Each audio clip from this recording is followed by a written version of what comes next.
I always knew my father was a difficult man, strict, traditional, and controlling.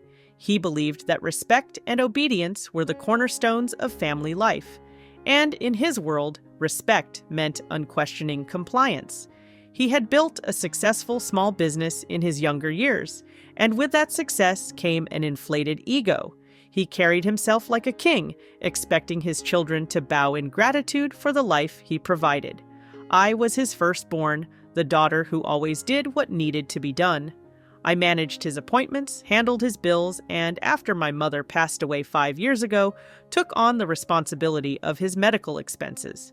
My younger brother, Matthew, on the other hand, was the golden child, the reckless, spoiled son who never faced the consequences of his failures.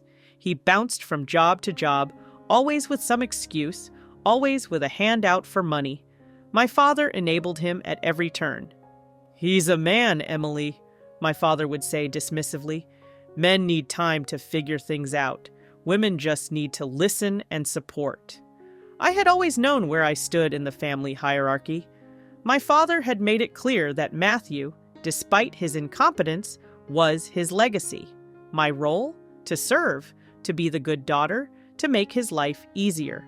For years, I did exactly that. I never asked for anything in return, not his gratitude nor his approval. I had long since given up on those things. But I thought, at the very least, he recognized my loyalty.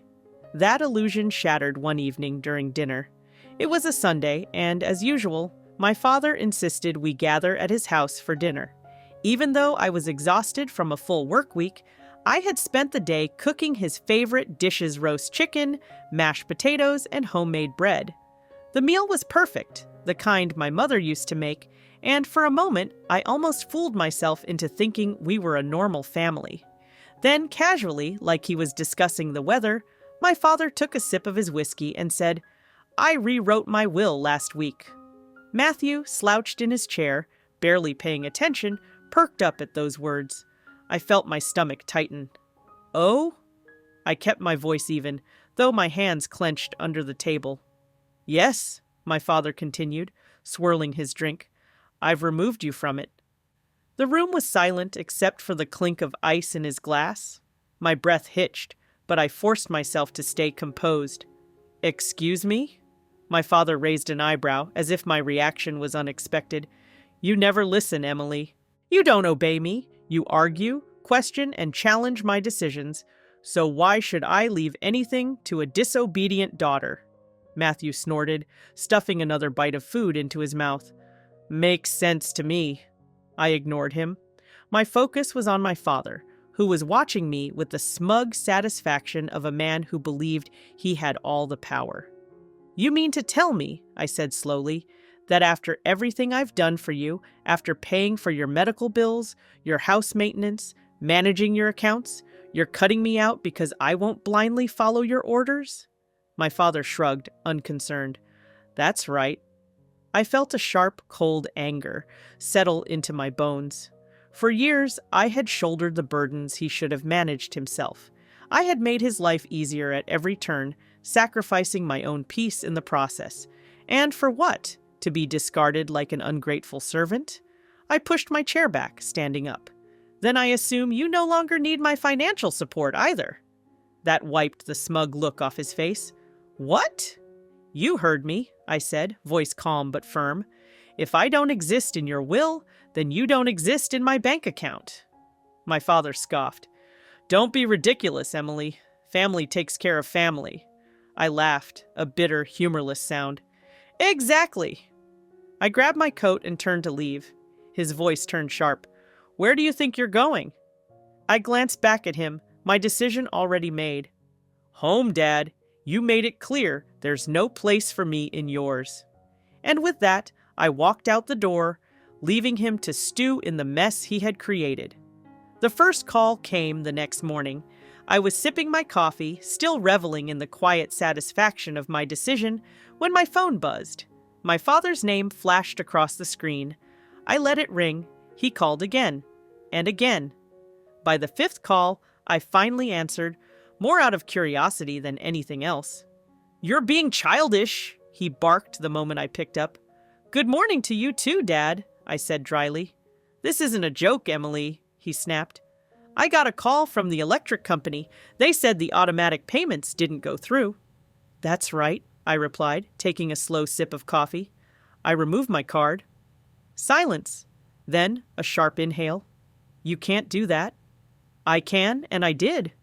You've always handled my bills. And you've always said I was just a disobedient daughter, not worth leaving anything to. I leaned back in my chair, feeling an odd sense of calm wash over me. If I'm not your family in your will, why should I act like one? You're being vindictive, he growled. Family doesn't turn their backs on each other. I almost laughed at the irony. Family doesn't discard the people who take care of them either. He made an impatient noise. Enough of this nonsense. Just fix the payments and we'll forget this whole thing. I smiled. No. A beat of silence. Then an explosion. You ungrateful. I hung up. By the end of the week, the situation had worsened. The electric company shut off his power. His internet was next. Then his insurance company called to warn him that his health plan was in jeopardy due to a missed payment. And through it all, he kept calling. His angry voicemails shifted from demands to threats to, finally, something dangerously close to desperation. I knew he'd never truly believed I'd follow through. He had spent decades conditioning me to be the good daughter, the one who sacrificed, who swallowed her pride, who always did what was expected. He had assumed I'd cave. He was wrong. Matthew called next, which surprised me. He never reached out unless he needed something. What the hell is wrong with you? He snapped as soon as I answered. Good to hear from you too, Matthew. Dad says you cut him off, he accused. Says his accounts are frozen. His medical payments aren't going through. He's in a mess, Emily. He's a grown man, I said coolly. He can handle it. Matthew scoffed. He's our father. You mean your father, I corrected. Mine apparently doesn't exist in his own will. He huffed. So this is about money? You're pissed you're not getting an inheritance? I clenched my jaw. It's about respect, and the fact that I was treated like a damn ATM instead of a daughter. Well, whatever your little tantrum is, you need to fix it. Dad needs his bills paid. I almost laughed. Why don't you pay them then? That shut him up. I pressed on. I mean, you're the chosen one, aren't you? The golden child? Dad's been supporting you your whole life, so it's only fair you return the favor. Emily, come on! No, I cut him off. It's your turn. Open your wallet, Matthew. A long pause. Then, in a much quieter voice, he muttered, I don't have that kind of money. I rolled my eyes. Of course you don't. And that was the truth neither of them wanted to face. My father had spent years bragging about his wealth, acting like he was a self-made man, the head of a thriving family.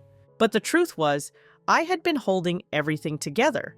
I had been the safety net, the one who made sure he never actually had to deal with consequences. And now, for the first time in his life, he was experiencing what it meant to be truly alone. Matthew sighed, switching tactics. Look, just help him out this one time, okay? Be the bigger person. I smirked. You mean be the useful person, because I don't recall either of you ever being the bigger person when I needed help. This is going to backfire on you, he warned. Dad's going to remember this. Good, I said. So will I. And with that, I hung up. The first real consequence hit 2 weeks later. I was at work when I got an unexpected call from my father's landlord. The man, Mr. Patel, was usually polite but short-spoken. He never called unless it was something serious. Ms. Whitaker, he began, I've been trying to reach your father, but he's not answering my calls. I sighed, already knowing where this was going. Let me guess. He hasn't paid his rent? Not a cent, Patel confirmed. And from what I understand, you were handling his finances. We're being the key word, I corrected. I don't anymore. There was a pause. I see, he said carefully. Well, I don't mean to get in the middle of a family matter, but I need my payment. I can't keep letting him stay there for free. I rubbed my temples. I understand, Mr. Patel, but I'm not responsible for him. You'll have to deal with him directly. I figured as much, he admitted, but I thought I'd give you a heads up. If I don't receive payment by next week, I'll have no choice but to start the eviction process. That got my attention. I had assumed my father would struggle without my financial help, but eviction? That was fast. It meant he had no real savings to fall back on, no emergency cushion. I thanked Mr. Patel and hung up, half expecting my phone to ring within minutes. It did, but it wasn't my father this time. It was Matthew. "Are you trying to get Dad thrown out on the street?" Matthew hissed the second I picked up. "Hello to you too," I said flatly. "And if you're asking about the rent, that's not my problem." "It is your problem," he shot back. "He's about to be homeless, Emily. What the hell is wrong with you?" I let out a humorless laugh. Wow, it's so fascinating how, after all these years of me handling everything, suddenly the second I stop, it becomes my fault that things fall apart. Matthew ignored that. "You need to fix this." "No, you need to fix this," I snapped. "I'm done cleaning up his messes. If he's in trouble, maybe you should help him. You know, be the good son he thinks you are." Silence. Then a bitter, reluctant, "I don't have the money."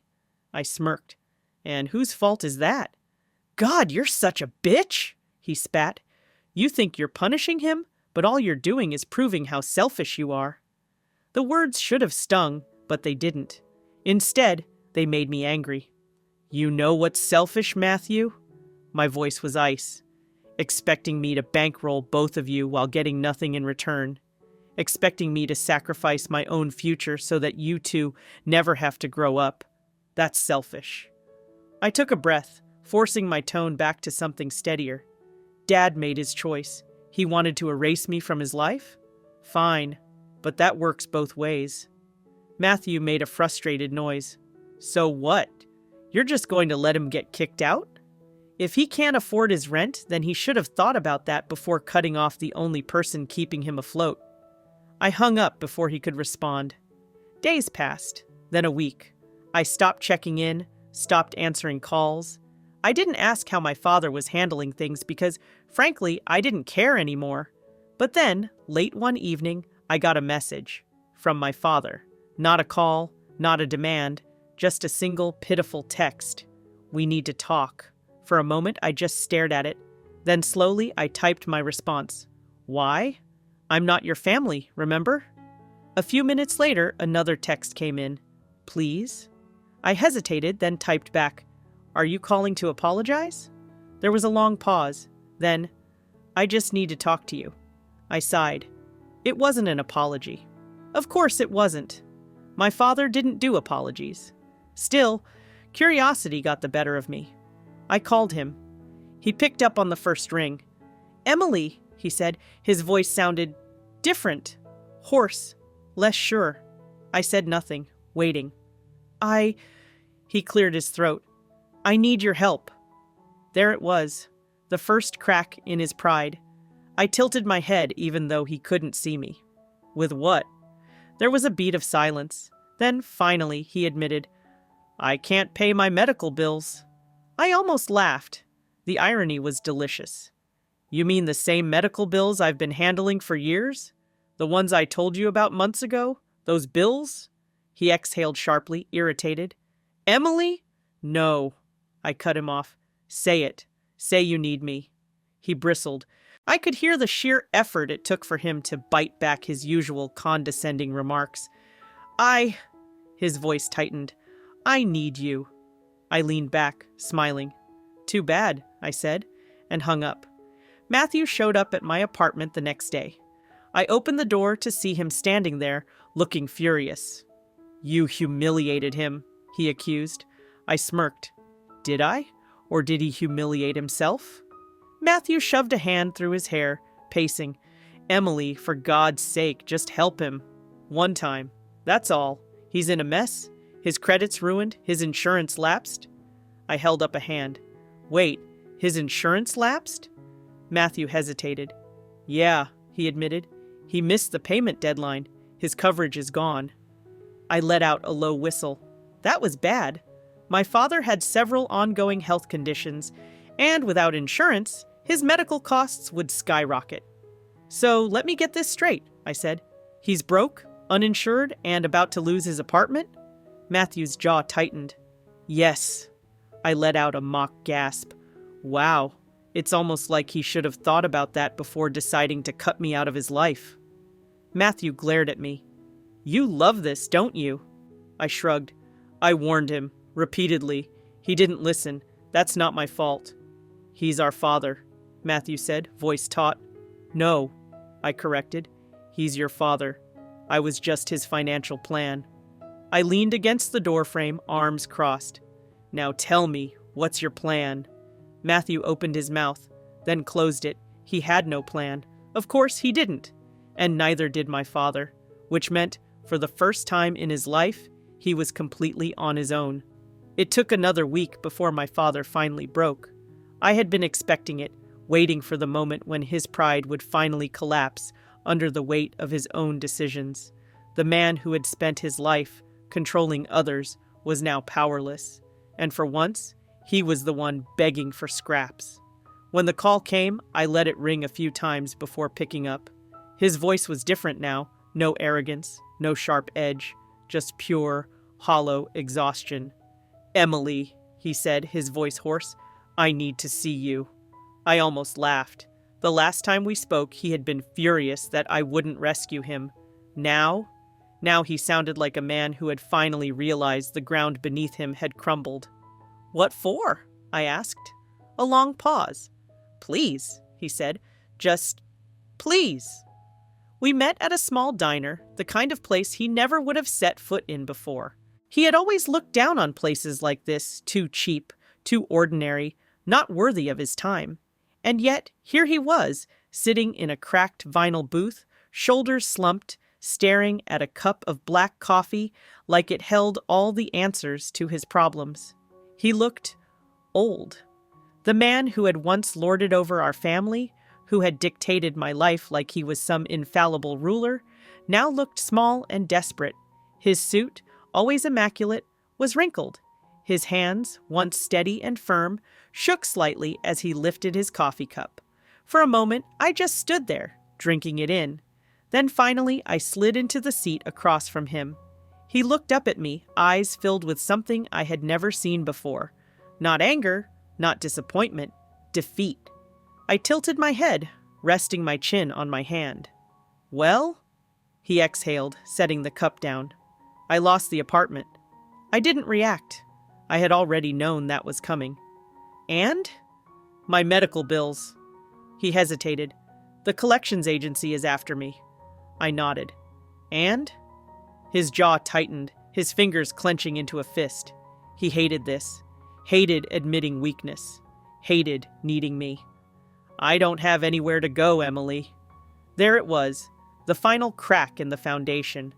I leaned back against the booth, crossing my arms. You always told me that family takes care of family, I mused, but only when it benefited you. His face twitched. I made a mistake. I raised an eyebrow. Which one? Screwing me over?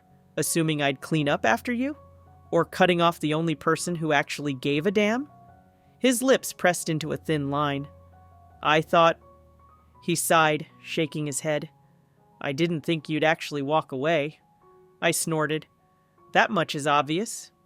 Silence stretched between us. Then, carefully, he said, I can put you back in the will. I nearly choked on a laugh. Oh, now you want me in the will? When you have nothing left to leave? His fingers tightened around his coffee cup. It's still something. I let out a long breath. Dad, I don't need your money. That seemed to break something in him. For his entire life, wealth had been his greatest weapon. He had used it to manipulate, to control, to make people dance to his tune. And now, for the first time, he was realizing that without it, he had nothing. Not power, not respect, and certainly not me. You don't understand, he said finally. Oh, I understand perfectly, I shot back. You thought you could treat me like garbage, and I'd still stick around. You thought I'd be so desperate for your approval that I'd just take it. His jaw clenched. I was wrong. I leaned forward. Damn right you were. Another silence stretched between us. Then, finally, he asked, Are you really going to let me be homeless? I tilted my head, studying him. This was it, the moment where I would decide just how far I was willing to go to prove a point. I could help him. I had the means. I could get him into a small apartment, get his bills settled, make sure he wasn't completely ruined. But if I did that, nothing would change. He would never learn. And I was done being his safety net. I slid out of the booth, standing up. His eyes widened slightly. Emily? I tossed a 20 on the table for his coffee. You made your choice, Dad, I said simply. Now live with it. Then I walked away. I didn't look back. The aftermath of my decision was strangely quiet. For the first time in my life, my father wasn't calling me, demanding I fix something. Matthew wasn't hounding me to be the bigger person. The constant weight of their expectations, the one I had carried for years, was gone. And I had never felt lighter. I thought maybe I'd feel guilty. Maybe there would be some lingering sense of obligation, some nagging voice in the back of my mind telling me to step in before things got worse. But that voice had died the second my father had tried to bribe me back into his life with an inheritance that no longer existed. I owed him nothing. I heard about what happened to him through neighbors. Word got around quickly in our town, and despite everything, my father was still a man people whispered about. After losing the apartment, he had tried staying with a friend, someone from his old social circle. That lasted about a week before they grew tired of him. He had nothing to offer them anymore. No money, no status, just complaints and arrogance. Then, in a final act of desperation, he reached out to Matthew. That went about as well as I expected. My brother, ever the opportunist, had been all too eager to benefit from my father's favoritism. But now that there was no more money, no cushy inheritance waiting for him, Matthew saw no reason to take responsibility.